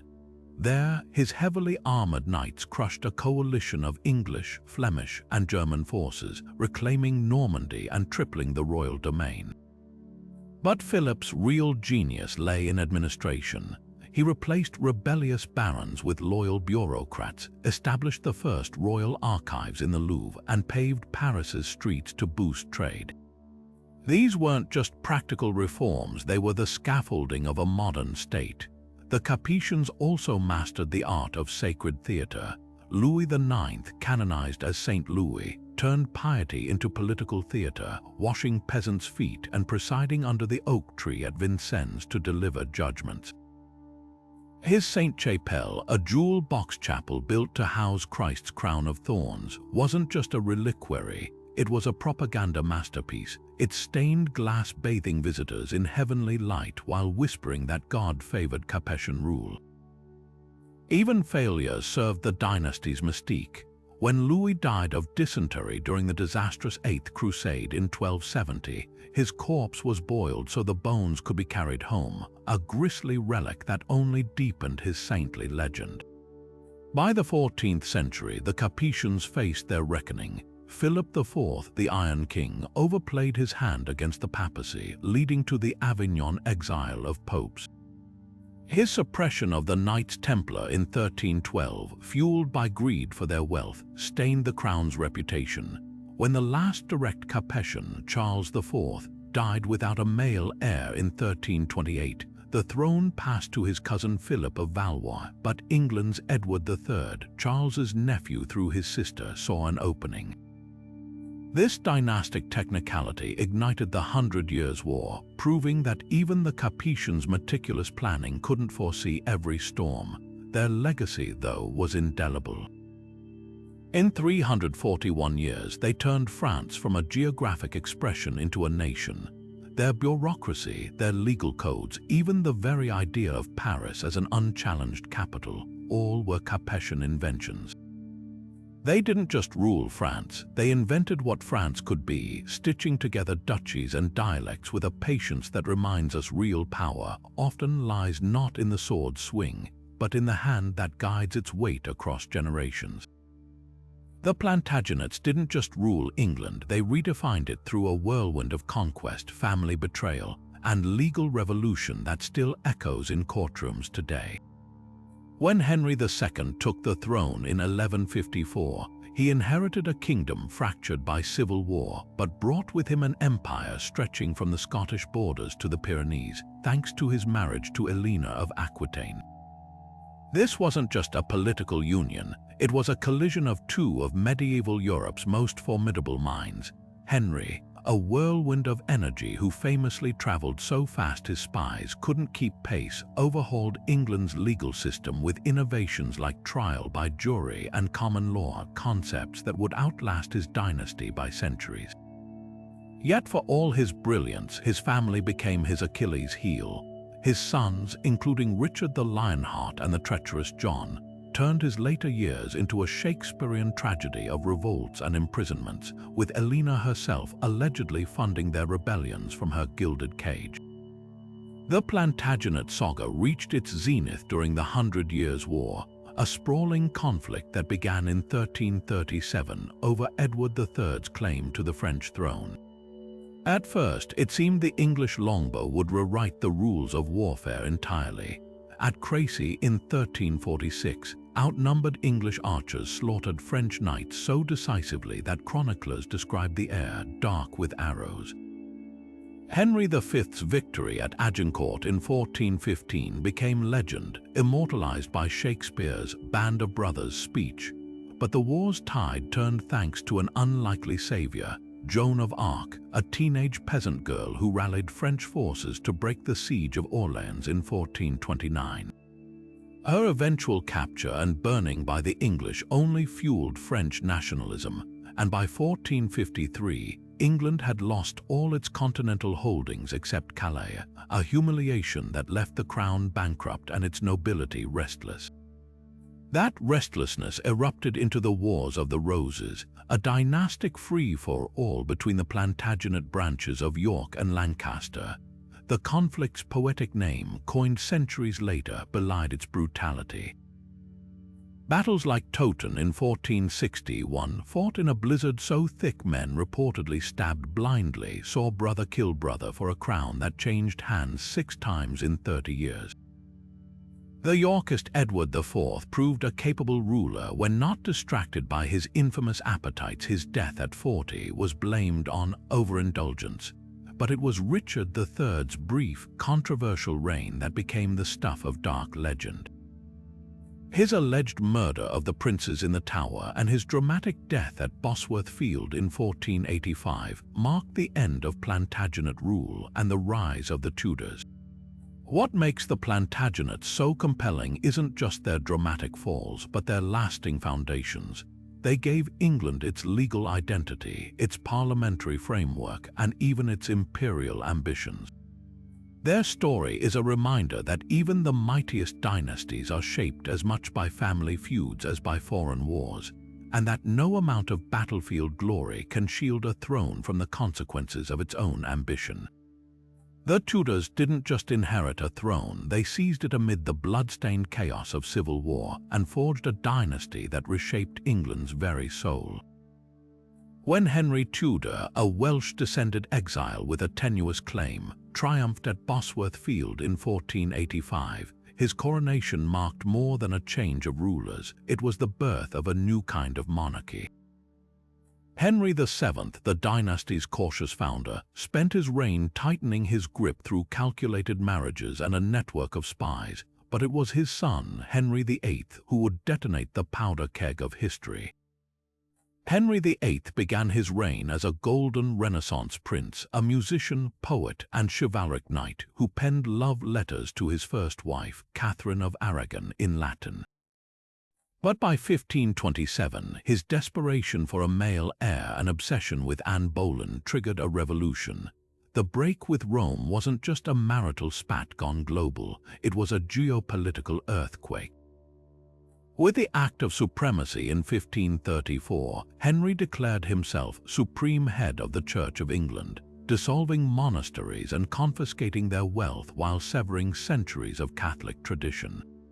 The dissolution wasn't merely religious, it was the largest redistribution of land in English history, creating a new aristocracy loyal to the Tudor crown. Yet for all his bluster, Henry's legacy was paradox. A king who executed 2 wives and banned papal authority yet clung to Catholic theology, burning Protestants and Catholics alike for heresy. Then came Elizabeth I, the Virgin Queen who turned crisis into legend. Inheriting a realm fractured by her half-sister Mary's violent counter-reformation, Elizabeth navigated Protestant Catholic tensions with ruthless pragmatism. Her religious settlement of 1559 threaded the needle, keeping bishops and elaborate rituals to appease conservatives while embracing vernacular Bibles and denying papal authority. But Elizabeth's true genius lay in her mastery of image. Portraits showed her standing on maps of England, her elaborate gowns embroidered with eyes and ears to symbolize surveillance, her pale face a mask of ageless authority. When the Spanish Armada sailed in 1588, its failure wasn't just military, it was propaganda gold. Medals struck to celebrate the victory bore the inscription, "God blew and they were scattered," framing England's survival as divine favor. The Tudor era wasn't just politics, it was a cultural supernova. Playwrights like Shakespeare explored Tudor anxieties in coded whispers, while explorers like Drake circumnavigated the globe, bringing back treasures and tales. The dissolution's wealth-funded palaces like Hampton Court, where Renaissance artistry met English whimsy. Yet beneath the glitter, the dynasty's fatal flaw simmered, an obsession with lineage. Henry's desperate search for an heir led to religious upheaval. Elizabeth's refusal to marry left no Tudor successor. When James I of Scotland took the throne in 1603, England didn't just get a new king, it closed a chapter where personality and power had been fused into legend. The Tudors didn't just rule, they became myth, their story a warning and a beacon that the pursuit of legacy can remake a nation, even as it consumes those who chase it. The Romanov dynasty began not with fanfare, but with desperation, a nation in chaos choosing survival over glory. In 1613, after 15 years of civil war, famine, and foreign invasion known as the Time of Troubles, Russia's noble families gathered in Moscow's Assumption Cathedral. Before a weeping icon of the Virgin Mary, they crowned 16-year-old Mikhail Romanov as Tsar, hoping his obscure family connections would prevent rival factions from tearing the realm apart. No one could have imagined this reluctant teenager would found a dynasty lasting 3 centuries, transforming a medieval backwater into a sprawling empire. Mikhail's early reign set the template for Romanov rule, consulting the Zemsky Sober Assembly yet consolidating power, balancing ancient Orthodox traditions with pragmatic modernization. The dynasty's defining rupture came a century later with Peter I, a 6'8" colossus who reshaped Russia with brute force and visionary zeal. Traveling incognito through European shipyards as Peter Mikhailov, he returned with revolutionary ambitions. His new capital, St. Petersburg, rose from Baltic swamps at the cost of 25,000 laborers' lives, its European-style palaces proclaiming Russia's westward turn. But Peter's reforms cut deeper than architecture. He taxed beards to discourage traditional Muscovite customs, imported German scientists to overhaul the military, and personally executed rebellious Streltsy guardsmen, hanging their corpses outside his sister Sophia's convent window. His Great Northern War victory over Sweden in 1721 gave Russia its window to the west, but at a brutal price. New taxes funded 40% of the state budget, sparking revolts crushed with characteristic ruthlessness. Catherine II, a German princess who seized power from her husband in 1762, perfected the Romanov blend of enlightenment and autocracy. Under her rule, the Hermitage became Europe's greatest art museum. Philosophers like Diderot received royal pensions, and the empire swallowed Crimea and Poland in territorial feasts. Yet this enlightened despot also entrenched serfdom, granting nobles absolute power over peasants while suppressing Pugachev's rebellion, a mass uprising where rebels quoted Catherine's own progressive writings back at her. Her reign epitomized the dynasty's paradox, cultural brilliance built on systemic oppression. By the 19th century, the cracks grew impossible to plaster over. The Decembrist Revolt of 1825, led by aristocratic officers inspired by European liberalism, exposed elite discontent after Alexander I's victory over Napoleon. Nicholas I responded with police spies and censorship, creating a gendarmerie state that inspired Dostoevsky's prison memoirs. Alexander II's emancipation of 23 million serfs in 1861 proved too little, too late. He was assassinated by revolutionary bomb makers in 1881, dying in a Petersburg square as his blood seeped through the snow. The final reckoning came amid the devastation of World War I. Nicholas II, a man better suited to quiet family life than governing an empire in crisis, retreated into mysticism while his German-born wife Alexandra fell under the spell of the mad monk Rasputin. By February 1917, bread riots in Petrograd spiraled into revolution. Soldiers mutinied, workers seized factories, and Nicholas's abdication scrawled on a railway carriage ended 304 years of Romanov rule. Their story didn't close with dignity in July 1918. Bolshevik gunmen herded the last Tsar and his family into a basement in Yekaterinburg, executing them so violently that bullets ricocheted off the jewels hidden in the Grand Duchess's corsets. The Romanov legacy is a haunting tapestry of ambition and blindness. They gave Russia its modern borders, its great literature, its seat at Europe's table, but their refusal to share power until it was torn from them doomed their line. Their specter lingers in Putin's Russia, where Orthodox activists canonized Nicholas as a martyr and Kremlin propaganda selectively recalls imperial glory. The Romanovs didn't just rule, they became a cautionary tale about how even the mightiest dynasties crumble when they mistake tradition for destiny and forget that empires are made of people, not just palaces. The Mughal Empire didn't just conquer India, it painted it in colors so vivid they still dazzle the world 5 centuries later. When Babur, a Timurid prince exiled from Central Asia, crossed the Khyber Pass in 1526, he brought more than cavalry. He carried a legacy of Persian art, Turkic military genius, and a poet's soul. His memoir, The Baburnama, describes India's landscapes with a conqueror's hunger and a gardener's eye, lamenting the lack of melons in Hindustan while marveling at its emerald monsoon skies. At Panipat, his outnumbered forces used Ottoman-style gunpowder tactics to crush the Delhi Sultanate's war elephants, marking the birth of an empire that would blend Islamic and Hindu traditions into something entirely new.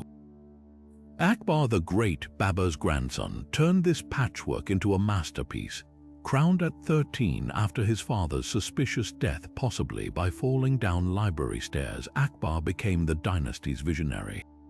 His capital at Fatehpur Sikri wasn't just a palace, it was a dialogue in sandstone where Hindu lotus motifs entwined with Arabic calligraphy. He abolished the jizya tax on non-Muslims, married Rajput princesses without demanding conversion, and even hosted interfaith debates with Jesuits, Zoroastrians, and Hindu sages. His Din-i-Ilahi, a syncretic religion blending elements of Islam and Hinduism, failed to catch on, but its spirit endured in miniatures showing him dressed in sacred threads like a Brahmin while praying toward Mecca. Then came Shah Jahan, the emperor who turned grief into marble. When his wife Mumtaz Mahal died delivering their 14th child, he commissioned the Taj Mahal, a mausoleum so precise its minarets lean outward slightly to avoid collapsing on the tomb in an earthquake. 20,000 artisans labored for 22 years, inlaying jasper from Punjab and lapis lazuli from Afghanistan into floral patterns so delicate they seemed to breathe. But Shah Jahan's aesthetic brilliance hid a ruthless core. He executed architects to prevent replicas and imprisoned his own son Aurangzeb for challenging him. The irony, Aurangzeb would later depose him, confining the aging emperor to Agra Fort's Muasaman Burj, where he spent his final years staring at his wife's distant tomb through a diamond-encrusted window. Aurangzeb's reign marked the empire's moral and financial bankruptcy. A devout Sunni, he reinstated the jizya, destroyed Hindu temples, and wasted resources battling the Marathas in endless guerrilla wars. His death in 1707 left the empire bloated and brittle, ripe for European predators. The British East India Company, initially just spice traders, exploited Mughal decline after the Battle of Plassey in 1757, using puppet emperors like Shah Alam II, a blind king who granted tax collection rights for Bengal while living on a British pension. By 1857, the last Mughal, Bahadur Shah Zafar, was a poet emperor who raised songbirds in Delhi's Red Fort. When Indian sepoys rebelled against British rule that year, they nominally rallied under his banner, but the uprising failed. The British exiled Zafar to Burma, where he wrote haunting verses about lost glory. How unlucky is Zafar! For his burial, not even 2 yards of land were to be had in the land of his beloved. His death in 1862 officially ended the dynasty, but their legacy lingers in the Taj's moonlit glow, in the flavors of Mughlai biryani, and in the paradox of an empire that could unite a subcontinent yet crumble under its own contradictions. The Joseon dynasty didn't just rule Korea, it sculpted the peninsula's soul, embedding Confucian ideals so deeply that even today, traces of its influence linger in every bow, every exam hall, and every syllable of Hangul. Founded in 1392 by the astute general Yi Seong-jae, who overthrew the Goryeo dynasty in a bloodless coup, Joseon's rise was less about conquest and more about ideological revolution. Yi, later known as King Taejo, didn't just seize power, he wrapped it in the robes of Neo-Confucianism, transforming a Buddhist-dominated society into one where scholars outranked warriors and ancestor worship became state doctrine. Imagine a kingdom where civil service exams dictated social mobility, where the Yongbin elite memorized Zhou Zai's commentaries like sacred texts, and where the king himself presided over rituals honoring departed ancestors with clockwork precision. This wasn't just governance, it was a civilization's DNA rewritten. At the heart of Joseon's cultural explosion lay perhaps history's most revolutionary linguistic gift, Hangul. In 1443, King Sejong the Great, a ruler so devoted to his people he tested inventions in secret to avoid embarrassing his court, grew frustrated that only the elite could read classical Chinese. His solution, a scientific alphabet so intuitive it could be learned in days, Hangul's 24 letters, designed to mimic the shape of the mouth when speaking, were a democratic act disguised as linguistics. Sejong's preface to the Hunminjeongeum, the document announcing Hangul, reads like a manifesto. The sounds of our language differ from China's. Our people cannot communicate. So I have created 28 new letters. Conservative scholars, clinging to Chinese characters as a status symbol, resisted fiercely. Some even burned Hangul primers. Yet within centuries, this script for fools became Korea's proudest export, enabling literacy rates that dwarfed contemporaneous Europe's. But Joseon's golden age wasn't without shadows. The Imjin War of 1592 unleashed a trauma still etched in national memory. When Toyotomi Hideyoshi's samurai poured across the border, Korea became a battleground between Japan's ambition and Ming China's hegemony. Admiral Yi Sun Sin's turtle ships, ironclad vessels with spiked roofs and cannon batteries, became legends during battles like Myeongnyong, where 12 Korean ships routed 133 Japanese vessels. Yet the war's aftermath left fields salted, artisans abducted, and a kingdom skeptical of outsiders, a wariness that hardened into isolationism. By the 19th century, as Western gunboats menaced China, Joseon earned the nickname the Hermit Kingdom, its borders sealed tighter than a scholar's inkstone case. The dynasty's final act was a tragedy of colonial subjugation. After the assassination of the reformist Empress Myeongseong in 1895, orchestrated by Japanese agents who called her the Korean Bismarck, Joseon's sovereignty unraveled. In 1910, the Japan-Korea Annexation Treaty, signed under duress by a puppet emperor, erased 5 centuries of rule. Japanese occupiers banned Hangul from schools, shuttered palaces into museums, and conscripted Koreans as forced laborers. Yet even in darkness, resistance flickered. The March 1st movement of 1919 saw 2 million Koreans rally for independence, their protests met with brutal suppression. Though Joseon fell, its cultural roots proved unkillable, sprouting again in 1945 when Korea emerged from occupation. Its Hangul signs still hanging in shop windows, its Confucian values still whispering in classrooms. What makes Joseon extraordinary isn't just its longevity or its art. It's the way it turned philosophy into flesh.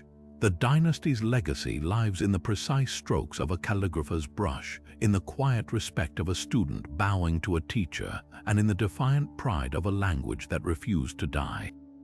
Their story isn't just Korea's past, it's a lesson in how culture can be both a kingdom's greatest strength and its most unyielding battleground.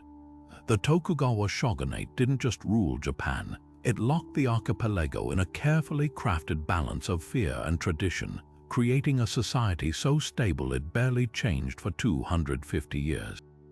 When Tokugawa Ieyasu secured victory at the Battle of Sekigahara in 1600, he didn't just defeat rival warlords, he engineered a system designed to prevent any future challengers from rising. The resulting Pax Tokugawa wasn't peace through diplomacy, but through calculated suppression. Daimyo lords were forced to spend every other year in Edo under the Sankin Kotai system, draining their finances with endless processions of retainers and lavish gifts to the shogun. Their families permanent hostages in the shogun's capital. This wasn't governance, it was institutionalized blackmail disguised as honor. Yet within this rigid framework, Japan thrived in unexpected ways. Cut off from the world by the Sakoku Edicts of the 1630s, which banned foreign travel and restricted trade to a few Dutch and Chinese merchants at Nagasaki, the economy turned inward. Rice became currency measured in koku, while Edo blossomed into the world's largest city by 1700. Its streets teeming with kabuki theaters, tea houses, and ukiyo-e artists capturing the floating world of urban pleasures. The shogunate's obsession with control even birthed history's first credentialed spies, the Metsuke, who monitored everything from corrupt officials to the price of sake in Osaka's markets. But the Tokugawa's real masterstroke was freezing social mobility. The four-tier class system, samurai, farmers, artisans, merchants, was enforced with draconian precision. A peasant caught wearing silk could be executed. A merchant who flaunted wealth risked confiscation. Even the samurai, stripped of real warfare, became bureaucrats living on stipends, their swords now symbols of status rather than tools of war. This artificial stasis worked too well. By the 19th century, Japan's military technology lagged centuries behind the West, its once feared warriors still practicing archery while American steamships mounted cannons. The cracks became chasms in 1853 when Commodore Perry's black ships steamed into Edo Bay. The sight of these hulking vessels, belching smoke and capable of leveling coastal cities with their Paixhan's guns, shattered the illusion of invulnerability. The shogunate's dilemma was impossible: resist and face annihilation, or open Japan and admit weakness. Their hesitant compromise, signing unequal treaties, sparked fury among provincial samurai who rallied under the slogan "Sono Joy," "Revere the Emperor, expel the barbarians." The final act played out with brutal speed. In 1868, the Satsuma and Choshu domains, long marginalized by the Tokuganate, orchestrated a coup in the young Emperor Meiji's name. The shogun's last stand at the Battle of Toba Fushimi saw his forces still using matchlock muskets decimated by modern rifles smuggled from British traders. What followed wasn't just a regime change but a cultural revolution. The Meiji Restoration dismantled the samurai class, imported Western advisors by the thousands, and industrialized at a pace that left visitors dizzy. By 1900, factories stood where swordsmiths once hammered folded steel, and Tokyo's streets ran with electric trams. The Tokugawa legacy is a study in contradictions. They preserved Japanese culture through isolation, only to be toppled by the very stagnation they engineered. their fall wasn't an end, but a violent rebirth, proof that no system, no matter how meticulously controlled, can outrun the tides of change forever. The shogunate's ghost lingers in today's Japan, in the quiet formality of its bureaucracies, in the neon echoes of Edo's pleasure quarters, and in the unspoken understanding that order always comes at a price. Across deserts and dynasties, from the Nile to the Yangtze, the unraveling of empires follows eerily familiar rhythms. Overextension is the most seductive trap. The Qin's Great Wall bankrupting their treasury, the Spanish Habsburgs drowning in New World silver yet still defaulting on debts, the Ottomans stretching from Algeria to Basra until their administration snapped like frayed rope. Then comes the succession crisis, that fatal weak link in hereditary rule. The War of the Eight Princes tearing apart the Jin dynasty, the Plantagenets' 100 Years' War sparked by Edward III's claim to France, or the Mughals' fratricidal tradition where sons literally built prisons for their fathers. And always, the external pressures, climate shifts like the droughts that doomed the Old Kingdom, technological disruptions like gunpowder rendering castle walls obsolete, or the arrival of outsiders who see weakness and strike, whether it's the Hyksos rolling into Egypt with chariots or steppe nomads like the Xiongnu extracting tribute from Han China.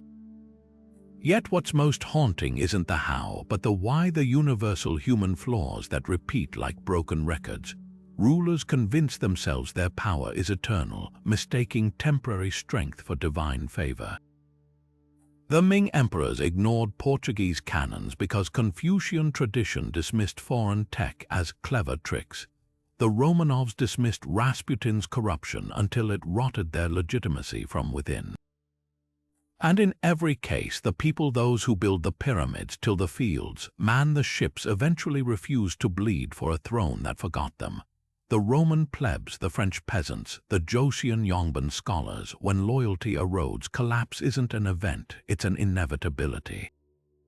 So here's the question that lingers like smoke after a palace burns. Is this cycle unbreakable, or can societies learn from the ruins? The Achaemenids showed pluralism could be strength, yet their model was the exception, not the rule. The Tokugawa's enforced stability came at the cost of stagnation, while the Habsburgs' marriage diplomacy couldn't outpace nationalism. Perhaps the real lesson isn't about avoiding collapse, it's about what endures despite it. The Han's civil service exams outlasted their dynasty. The Ottomans' millet system shaped multicultural governance. Even in ruin, these weren't just endings, they were blueprints left in the rubble for others to find. Now we turn to you. Which dynasty's fall leaves you equal parts awed and unsettled? The Aztecs watching Cortes march into Tenochtitlan, their prophecies turning against them. Byzantium's last stand at the Theodosian walls, outnumbered by Ottoman cannons. Or perhaps the Safavids of Persia, whose artistic brilliance couldn't mask their military decay. Drop your pick in the comments and let's keep the conversation going.